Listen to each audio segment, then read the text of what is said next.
आज चाहिँ हाम्रो घरमा कोशी प्रदेश अर्थ मन्त्रालयबाट माननीय अर्थमन्त्री श्री राम राणाज्यू आउनुभएको छ। हाम्रो घरमा धेरैजना मान्छेहरूको चहल पहल छ ताकि हाम्रो क्षेत्र इलाम जिल्ला चुलाचुली वार्ड नम्बर 5 मा लिची क्षेत्रलाई प्रवर्धन गर्नको लागि हाम्रो निम्तोलाई स्वीकार उहाँले गर्नुभएको छ र यसरी बगान भिजिट गर्ने कार्यक्रम भइरहेको छ। मन्त्रीज्यू, प्रदेशको सचिव, स्थानीय जनप्रतिनिधिहरू लगायत सम्पूर्ण कृषकहरूको सहभागितामा बगान घुम्ने कार्यक्रम भइरहेको छ।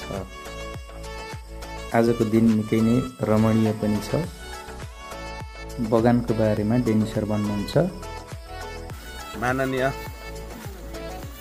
अर्थमन्त्री आउनुभयो होइन, त्यसै गरी मन्त्रालय सचिव पनि आउनु भएको छ अनि हाम्रो लिची बगानलाई निरीक्षण गर्दै हुनुहुन्छ। यहाँ भएको समस्याको समाधान गर्नुहुन्छ भन्ने विश्वास लाग्छ। आज हाम्रो समस्या पनि देखाउनु पर्यो नि त। समस्या पनि हामी देखाउँदैछौँ, लिची पनि चखाउने, समस्या पनि देखाउने। धेरै जनाको उपस्थिति रहेको थियो र हामी एकदमै खुसी पनि छौँ, किनभने हाम्रो कृषिलाई प्रवर्धन गर्नु उहाँहरूको सहायता अति नै आवश्यक पर्छ।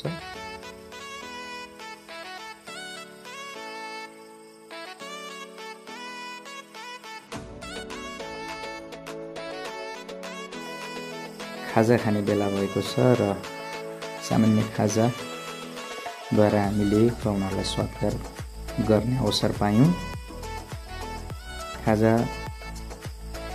खाँदा मजाले गफसफ गर्दै खाजा खाने, कोही बाहिर कोही भित्र बसेर एकदमै बिहानको समय रमाइलो थियो र अब चाहिँ फर्किने बेला पनि भएको छ र सबैजनाले हात हल्लाएर मन्त्रीज्यूलाई बिदा दिनुभएको छ।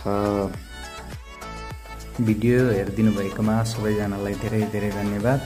तपाईँहरू पनि चुलाचुली 5 मा लिची खान आउनु होला। धन्यवाद।